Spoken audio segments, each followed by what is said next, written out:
നമസ്കാരം. സ്കഫോൾഡിംഗ് അക്കാദമിയുടെ പുതിയൊരു വീഡിയോ ക്ലാസ്സിലേക്ക് ഏവർക്കും സ്വാഗതം. 10th സ്റ്റാൻഡേർഡ് CBSEയിൽ മാത്തമാറ്റിക്സിൽ വരുന്ന ആദ്യത്തെ ചാപ്റ്ററാണ് നമ്മൾ ഇവിടെ ഡിസ്കസ് ചെയ്യുന്നത്. ഇതിന്റെ കണ്ടിന്യൂവേഷൻ ആയിട്ട് മറ്റു വീഡിയോസ് ഉണ്ടാകും. അതുപോലെ വിവിധ സബ്ജക്റ്റുകളും സ്കഫോൾഡിംഗ് അക്കാദമിയിൽ കൈകാര്യം ചെയ്യുന്നതാണ്. കൂടുതൽ വീഡിയോകൾക്കായി സ്കഫോൾഡിംഗ് അക്കാദമിയുടെ ഈ ചാനൽ സബ്സ്ക്രൈബ് ചെയ്യുക കേട്ടോ. ഇൻഡിവിജ്വൽ ട്യൂഷനുകൾക്കായിട്ട് കോൺടാക്ട് ചെയ്യേണ്ട നമ്പർ ഡിസ്ക്രിപ്ഷനിൽ കൊടുത്തിട്ടുണ്ട്. നമുക്ക് 10th സ്റ്റാൻഡേർഡിന്റെ ഫസ്റ്റ് ചാപ്റ്ററായ റിയൽ നമ്പേഴ്സിലേക്ക് പോകാം. ഓക്കെ, ഈ റിയൽ നമ്പേഴ്സ് നിങ്ങൾ ഇതിനു മുൻപ് ഒരുപാട് ക്ലാസ്സുകളിൽ പഠിച്ചിട്ടുണ്ട്. അതുപോലെ റിയൽ നമ്പേഴ്സിന്റെ ഈ ചാപ്റ്ററിൽ വരുന്ന ഏറ്റവും ഫസ്റ്റിൽ വരുന്ന ഇമ്പോർട്ടൻ്റ് ആയിട്ടുള്ള തിയറം നിങ്ങൾക്കറിയാം, നിങ്ങൾ മറിച്ചു നോക്കിയിട്ടുണ്ടാവും. അങ്ങനെയാണെങ്കിൽ നിങ്ങൾക്ക് പറയാൻ പറ്റും which is that theorem? Yes, the fundamental theorem of arithmetic ആണ് ആ തിയറം. നിങ്ങൾ ഇങ്ങനെ ഒരു പേരോടുകൂടി ഈ തിയറം പഠിച്ചിട്ടില്ല എങ്കിലും ഇതിന്റെ ഒരുപാട് ആപ്ലിക്കേഷൻസ് പ്രീവിയസ് ക്ലാസ്സുകളിൽ ചെയ്തിട്ടുണ്ട്. അത് വെച്ച് പ്രോബ്ലംസും ചെയ്തിട്ടുണ്ട്. ഓക്കെ, അതൊക്കെ എന്തൊക്കെ ആയിരുന്നു എന്നൊക്കെ നമുക്ക് ഫർദർ വീഡിയോയിൽ ഡിസ്കസ് ചെയ്യാം. ഓക്കെ, നിങ്ങൾക്ക് പ്രൈം നമ്പേഴ്സ് എന്താണ് എന്നറിയാം. ഫസ്റ്റിൽ വരുന്ന പ്രൈം നമ്പർ ഏതാണ്? യെസ്, 2 ആണ് ആദ്യമായിട്ട് വരുന്ന പ്രൈം നമ്പർ. കാരണം എന്താണ്? ഒരു പ്രൈം നമ്പറിന്റെ പ്രത്യേകത എന്താണ്? Yes, 2 factors. യെസ്, ഇവിടെ 2വിന് ഒരു ഫാക്ടറായിട്ട് 1 ഉണ്ട്. 1 എല്ലാ നമ്പേഴ്സിന്റെയും ഫാക്ടർ ആണല്ലേ. അതുപോലെ തന്നെ 2വിന്റെ മറ്റൊരു ഫാക്ടറാണ് 2 തന്നെ. അതായത് 2 ഫാക്ടേഴ്സ് ഇതിന് കാണാൻ സാധിക്കുന്നുള്ളൂ. മറ്റ് ഒരു ഫാക്ടറും ഈ 2വിന്റെ കേസിൽ വരുന്നില്ല. ഓക്കെ, അപ്പോൾ 2 ഒരു പ്രൈം നമ്പർ ആണ്. അത് കഴിഞ്ഞിട്ട് വരുന്ന പ്രൈം നമ്പർ ഏതാണ്? 3. യെസ്, 3 തന്നെ. 3ക്കും 2 ഫാക്ടേഴ്സേ ഉള്ളൂ. പിന്നെ 5 വരും. നിങ്ങൾക്ക് അങ്ങനെ കളക്ട് ചെയ്ത് എഴുതാൻ അറിയാം. അങ്ങനെ എഴുതുന്നതിൽ കുറച്ചൊരു പ്രൈം നമ്പേഴ്സിനെ നമുക്ക് ഇവിടെ സെലക്ട് ചെയ്ത് വെക്കാം.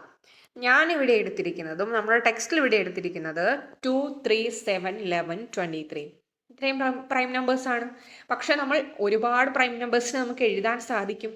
ആകെ എത്ര പ്രൈം നമ്പേഴ്സ് ഉണ്ടാവും?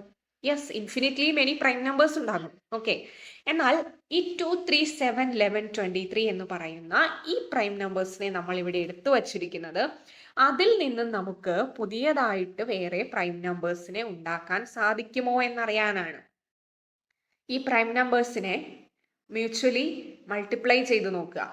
അപ്പൊ നമുക്ക് വിവിധ നമ്പേഴ്സ് കിട്ടും. അപ്പൊ പ്രൈം നമ്പേഴ്സ് ആയിരിക്കുമോ? യെസ്, പ്രൈം നമ്പേഴ്സ് ആവാൻ യാതൊരു സാധ്യതയില്ല. കാരണം ഇവയെ മൾട്ടിപ്ലൈ ചെയ്ത് കിട്ടുന്ന സാധനത്തിന്റെ നമ്പറിന്റെ ഫാക്ടേഴ്സ് തന്നെ ആയിരിക്കും ഇത്. അപ്പൊ ഈ നമ്പേഴ്സ് ഒക്കെ ഫാക്ടർ ആയിട്ട് വരും ആ നമ്പറിന്റെ. അപ്പോൾ അത്തരം ഒരു നമ്പർ എപ്പോഴും കോമ്പോസിറ്റ് നമ്പർ ആയിരിക്കും. അപ്പോൾ കോമ്പോസിറ്റ് നമ്പേഴ്സിനെ നമുക്ക് ഈ പ്രൈം നമ്പേഴ്സിനെ പരസ്പരം മൾട്ടിപ്ലൈ ചെയ്തതുകൊണ്ട് നമുക്ക് സൃഷ്ടിച്ചെടുക്കാൻ സാധിക്കും. ഓക്കെ, എന്നാൽ കേട്ടോളൂ, ഇവിടെ 8190യുടെ ഫാക്ടേഴ്സിനെ നമ്മൾ എഴുതിയിട്ടുണ്ട്. ഫാക്ടറൈസ് ചെയ്യാൻ എല്ലാവർക്കും അറിയാമല്ലോ അല്ലേ? ഇങ്ങനെ പിക്ചറൊന്നും വരച്ചല്ല നമ്മൾ പ്രീവിയസ് ക്ലാസ്സുകളിൽ ചെയ്തിട്ടുണ്ടാവുക.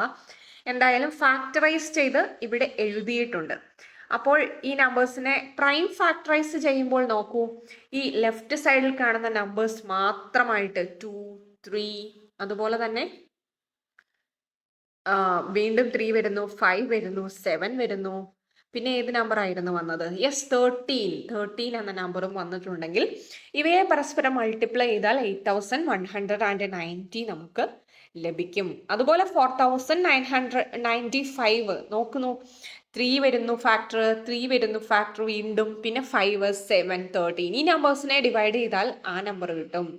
ഓക്കെ, അങ്ങനെ വളരെ ബ്യൂട്ടിഫുൾ ആയിട്ട് ഇവിടെ ഓർഗനൈസ് ചെയ്ത് വെച്ചിട്ടുണ്ട് 8190യുടെ ഫാക്ടേഴ്സ്. അതേപോലെ ഓരോ നമ്പറിനും ഫാക്ടറായിട്ട് പ്രൈംസ് വരുന്നതൊക്കെ ഇവിടെ റെപ്രസെന്റ് ചെയ്ത് വെച്ചിട്ടുണ്ട്. ഓക്കെ, ഇനി നോക്കാം. ഇവിടെ നമ്മൾ 3 പ്രൈം നമ്പേഴ്സ് 7, 11, 23 എന്നിവ എടുത്തു. എന്നിട്ട് മൾട്ടിപ്ലൈ ചെയ്ത് നമുക്കൊരു നമ്പർ കിട്ടി. അതുപോലെ വീണ്ടും കളക്ഷൻ ഓഫ് പ്രൈം എടുത്തു, മ്യൂച്വലി മൾട്ടിപ്ലൈ ചെയ്ത് നമുക്കൊരു നമ്പർ കിട്ടി. വീണ്ടും എടുത്തു, വീണ്ടും മറ്റൊരു നമ്പർ കിട്ടി. ഇങ്ങനെ കിട്ടുന്ന റൈറ്റ് സൈഡിൽ കിട്ടുന്ന നമ്പേഴ്സ് എല്ലാം എന്ത് നമ്പേഴ്സ് ആണ്? കോമ്പോസിറ്റ് നമ്പേഴ്സ് ആണ് അല്ലേ?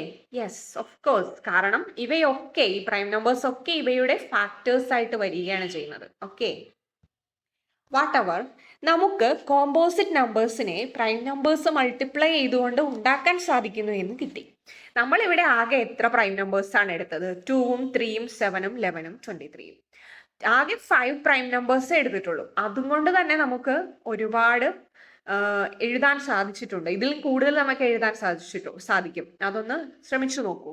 ഓക്കെ, അപ്പൊ ഇനി നമ്മൾ ഈ ഇത്രയും പ്രൈം നമ്പേഴ്സ് എടുക്കുന്നതിന് പകരം ഇൻഫിനിറ്റ്ലി മെനി പ്രൈം നമ്പേഴ്സ്, നമുക്ക് എടുക്കാൻ പറ്റുന്ന പ്രൈം നമ്പേഴ്സിന്റെ മുഴുവൻ നമ്പേഴ്സിനെ നമ്മൾ എടുത്ത് അവയെ പരസ്പരം മൾട്ടിപ്ലൈ ചെയ്ത് നോക്കിയാൽ നമുക്ക് എത്ര നമ്പേഴ്സ് വീണ്ടും ജനറേറ്റ് ചെയ്യാൻ സാധിക്കും? എത്ര നമ്പേഴ്സ് നമുക്ക് ജനറേറ്റ് ചെയ്യാൻ സാധിക്കും? അതാണ് ഒരു ചോദ്യചിഹ്നമായിട്ട് ഈ ഫണ്ടമെന്റൽ തിയറം ഓഫ് അരിത്മെറ്റിക്കിൽ എത്തി നിൽക്കുന്നത്.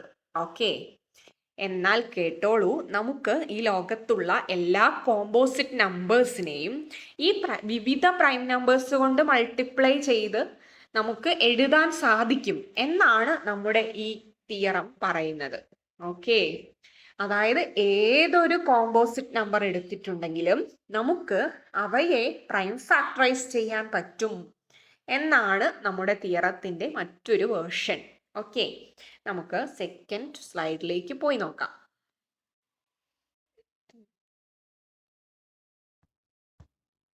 ഫണ്ടമെന്റൽ തിയറം ഓഫ് അരിത്മെറ്റിക്കിന്റെ സ്റ്റേറ്റ്മെന്റ് ആണ് ഇവിടെ കൊടുത്തിരിക്കുന്നത്. A very composite number can be expressed or factorized as a product of primes, and this factorization is unique apart from the order in which the prime factors occur. ഞാനൊരു example എടുക്കാം. ഇത്ര വലിയ തിയറമൊക്കെ ആയി complicated ആക്കേണ്ട കാര്യമില്ല. ഒരു composite number എടുത്ത് നോക്കൂ. നമുക്ക് ഫസ്റ്റിൽ തന്നെ 6 എടുത്ത് നോക്കാം. ഓക്കെ, 6നെ നമുക്ക് പ്രൈം ഫാക്ടറൈസ് ചെയ്ത് നോക്കാം. ഇങ്ങനെ വരച്ചിട്ട് നിങ്ങൾ ചെയ്തിട്ടുണ്ടോ? ഓക്കെ, നിങ്ങൾ വരച്ചിട്ടുണ്ടാകാം. 2 × 3 = 6 എന്ന് കിട്ടിയിരിക്കുന്നു. യെസ്, ഇവിടെ 2 പ്രൈം ആണ്, 3യും പ്രൈം ആണ്. യെസ്, 6നെ നമുക്ക് രണ്ട് പ്രൈം നമ്പേഴ്സിന്റെ മൾട്ടിപ്പിൾ ആയിട്ട് റെപ്രസെന്റ് ചെയ്യാൻ സാധിക്കുന്നു. അത് കഴിഞ്ഞ് വേണമെങ്കിൽ നമുക്ക് 8 എടുത്ത് നോക്കാം. 8 ഒരു കോമ്പോസിറ്റ് നമ്പർ ആണ്. അതിൽ നിങ്ങൾ എഗ്രി ചെയ്യുന്നില്ലേ? ഇതിനെ നോക്കൂ, ഫാക്ടറൈസ് ചെയ്യൂ. 2 4 again 2 2. യെസ്, നമുക്ക് 2 × 2 × 2 = 8 എന്ന് എഴുതാം. ഇവിടെ എത്ര പ്രാവശ്യം 2 വന്നു? 2⁻³ = 8 എന്ന് എഴുതാം. ഇവിടെ 2നെ മൾട്ടിപ്ലൈ ചെയ്ത് 2 എന്ന പ്രൈം നമ്പറിനെ 3 ടൈംസ് മൾട്ടിപ്ലൈ ചെയ്തുകൊണ്ട് 3 ടൈംസ് പരസ്പരം മൾട്ടിപ്ലൈ ചെയ്തുകൊണ്ട്, ഓക്കെ സോറി, 2നെ 3 കൊണ്ടല്ല മൾട്ടിപ്ലൈ ചെയ്തത്, അപ്പോൾ നമുക്ക് 6 ആണ് കിട്ടുക. പക്ഷെ 2നെ 2 × 2 × 2, അങ്ങനെ 2⁻³ = 8 എന്ന് നമുക്ക് ആൻസർ കിട്ടുന്നു. അതായത് ഏതൊരു കോമ്പോസിറ്റ് നമ്പറിനെയും നമുക്ക് ഫാക്ടറൈസ് ചെയ്യാം. എങ്ങനെ? പ്രൈം നമ്പേഴ്സിന്റെ മൾട്ടിപ്പിൾ ആയിട്ട് എഴുതാൻ സാധിക്കുന്നു. ഓക്കെ, നമുക്ക് അടുത്ത സ്ലൈഡിലേക്ക് നമുക്ക് പോവാം. ഓക്കെ, അതിനു മുമ്പ് ഒരു കാര്യം പറയട്ടെ. ഇവിടെ ഞാനൊരു വേർഡ് എഴുതിയേക്കുന്നത് കണ്ടോ? ഡിസ്ക്രിസിഷൻസ് അരിത്മെറ്റിക്ക. ഓക്കെ, ഇത് നമ്മുടെ ഗണിതശാസ്ത്രത്തിന്റെ മാത്തമാറ്റിക്സിന്റെ പ്രിൻസ്, അതായത് മാത്തമാറ്റിക്സിന്റെ രാജകുമാരൻ എന്നറിയപ്പെടുന്ന കാൾ ഫ്രെഡറിക് ഗോസിന്റെ ഒരു ടെക്സ്റ്റിന്റെ പേരാണ് കേട്ടോ. അപ്പോൾ ഈ ടെക്സ്റ്റും ഇവിടെ ഈ സന്ദർഭവും തമ്മിൽ, ഈ സിറ്റുവേഷൻ തമ്മിൽ എന്താണ് ഒരു പ്രത്യേകത? നമ്മൾ ടെക്സ്റ്റിൽ വ്യക്തമായി പറയുന്നുണ്ട്, ഇദ്ദേഹമാണ് ഈ ഫണ്ടമെന്റൽ തിയറം ഓഫ് അരിത്മെറ്റിക്കിന് ഫസ്റ്റ് ഒരു കറക്റ്റ് പ്രൂഫ് കൊണ്ടുവന്നിരിക്കുന്നത് എന്ന്. ഓക്കെ, നമുക്ക് എന്തായാലും ഇങ്ങനത്തെ അഡീഷണൽ നോളജും മനസ്സിൽ എടുത്തു വയ്ക്കാം. Okay, next, the prime factorization of a natural number is unique except for the order of its factors.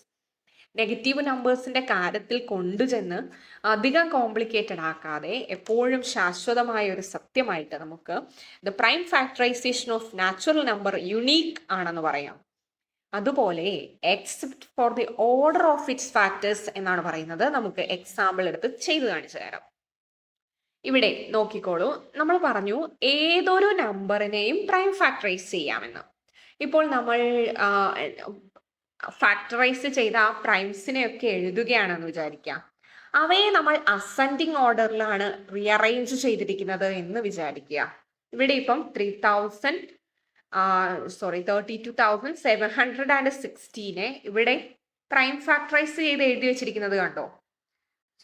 Sorry, okay, ഇവിടെ പ്രൈം ഫാക്ടറൈസ് ചെയ്ത് എഴുതി വെച്ചിരിക്കുന്നത് കാണുന്നുണ്ടോ? നമുക്കിവിടെ കാണാം 2 × 2 × 3 × okay, 3 into 5 into 7 into 13 into നമുക്കിവിടെ 2 3 3 പ്രാവശ്യമാണ് ഇവിടെ വന്നിരിക്കുന്നത്. 2 3 ഇൻറ്റു 5 ഓൺലി വൺസ് 5 7 13. ഓക്കെ, ഇങ്ങനെ 32,716 നമുക്ക് എഴുതാൻ സാധിക്കും. അത് നോക്കിക്കോളൂ. ഇവിടെ പ്രൈം നമ്പേഴ്സിനെ നമുക്ക് ഏതൊരു ഓർഡറിലും എഴുതാം, പക്ഷെ നമ്മൾ അസെൻഡിങ് ഓർഡറിലാണ്, ചെറുതിൽ നിന്ന് വലുതിലേക്കാണ് എഴുതിയിരിക്കുന്നത്. അവിടെ ഫസ്റ്റ് വരുന്ന നമ്പർ 2 ആണ്. 2 കൊടുത്തു, 3 കൊടുത്തു, 5 കൊടുത്തു, 7 കൊടുത്തു, 13 കൊടുത്തു. ഓക്കെ, ഇങ്ങനെ അസെൻഡിങ് ഓർഡറിൽ ഒരു നമ്പറിനെ പ്രൈം ഫാക്ടറൈസ് ചെയ്ത് എഴുതുകയാണെങ്കിൽ ആ നമ്പറിനെ ഒരൊറ്റ രീതിയിൽ മാത്രമേ എഴുതാൻ പറ്റുകയുള്ളൂ. യുണീക്ക് ആയിരിക്കും ആ റെപ്രസെൻറ്റേഷൻ എന്നാണ് ഇവിടെ നമ്മൾ പറയുന്നത്. ഫോർ എക്സാമ്പിൾ 32,716 പ്രൈം ഫാക്ടറൈസ് ചെയ്ത് ആൽഫബറ്റിക് അസെൻഡിങ് ഓർഡറിൽ ഇങ്ങനെ എഴുതിയാൽ ഈ ഒരു ഒറ്റ റെപ്രസെൻറ്റേഷനേ ആ നമ്പറിനുള്ളൂ. അല്ലാതെ മറ്റൊരു രീതിയിലും മറ്റൊരു പ്രൈം നമ്പേഴ്സ് ഉപയോഗിച്ചും നമുക്ക് ഈ നമ്പറിനെ റെപ്രസെന്റ് ചെയ്യാൻ സാധിക്കില്ല എന്നാണ് ഈ തിയറം പറയുന്നത്. ഓക്കെ, ഫോർ എക്സാമ്പിൾ 6 നമ്മൾ എടുത്തു. 2 ഇൻറ്റു 3 എന്ന രീതിയിലേ നമുക്ക് എഴുതാൻ പറ്റുള്ളൂ. എങ്ങനെ? പ്രൈം നമ്പേഴ്സ് ആയിട്ട് ഫാക്ടേഴ്സ് വരണം, അതുപോലെ അസെൻഡിങ് ഓർഡറിലാണ് ഫാക്ടേഴ്സ് എഴുതുന്നത്. അങ്ങനെയാണെങ്കിൽ 2 ഇൻറ്റു 3 എന്ന രീതിയിലേ എഴുതാൻ സാധിക്കൂ. 10 നമ്മൾ എടുത്തു, അതിന്റെ പ്രൈം ഫാക്ടേഴ്സ് 2ഉം 5ഉം ആണ്. അസെൻഡിങ് ഓർഡറിൽ ഫസ്റ്റ് 2 വരുന്നു, പിന്നെ 5 വരുന്നു. 10നെ 2 ഇൻറ്റു 5 എന്ന രീതിയിലെ പ്രൈം ഫാക്ടറൈസ് ചെയ്ത് എഴുതാൻ സാധിക്കൂ. മറ്റൊരു പ്രൈം നമ്പേഴ്സ് ഉപയോഗിച്ചിട്ട് നമുക്ക് 10നെ ഇതേ കൃത്യമായ രീതിയിൽ എഴുതാൻ സാധിക്കില്ല. ഓക്കെ, ആദ്യത്തെ എക്സാമ്പിളിലേക്ക് പോവാം. Consider the numbers 4n where n is a natural number. Check whether there is any value of n for which 4n ends with the digit 0. Question ഒന്നുകൂടി വായിച്ചു നോക്കൂ. Consider the numbers 4n where n is a natural number. അതായത് നമ്മളോട് consider ചെയ്യാൻ പറയുന്നത് ഈ തരത്തിലുള്ള numbers ആണ്. 4:1, 4:2, 4:3, ദിസ് കൈൻഡ്സ് ഓഫ് നമ്പേഴ്സ്. 4:1 4 എന്ന് കിട്ടുന്നു. 4 ഇൻറ്റു 4 ആണ് 4:2, 16 ആണ്. മറ്റേതോ 4 ഇൻറ്റു 4 ഇൻറ്റു 4, 16 ഇൻറ്റു 4, 64.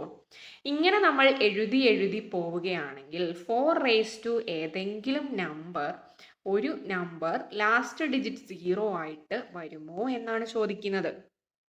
ഓക്കെ, ഇനി ലാസ്റ്റ് ഡിജിറ്റ് 0 ആയ കുറച്ച് നമ്പേഴ്സ് നമുക്ക് എഴുതി നോക്കാം. 0, 10, 20, 30. ഈ നമ്പേഴ്സിന്റെ ഒക്കെ ഫാക്ടർ ആയിട്ട് വരുന്ന നമ്പർ ഏതൊക്കെയാണ്? 5 ഇതിനൊക്കെ ഒരു ഫാക്ടർ ആയിട്ട് വരുന്നില്ലേ? ഉണ്ടോ? യെസ്. 2 വരുന്നില്ലേ? 2 വരുന്നുണ്ട് ഈ നമ്പേഴ്സിനൊക്കെ ഫാക്ടർ ആയിട്ട്.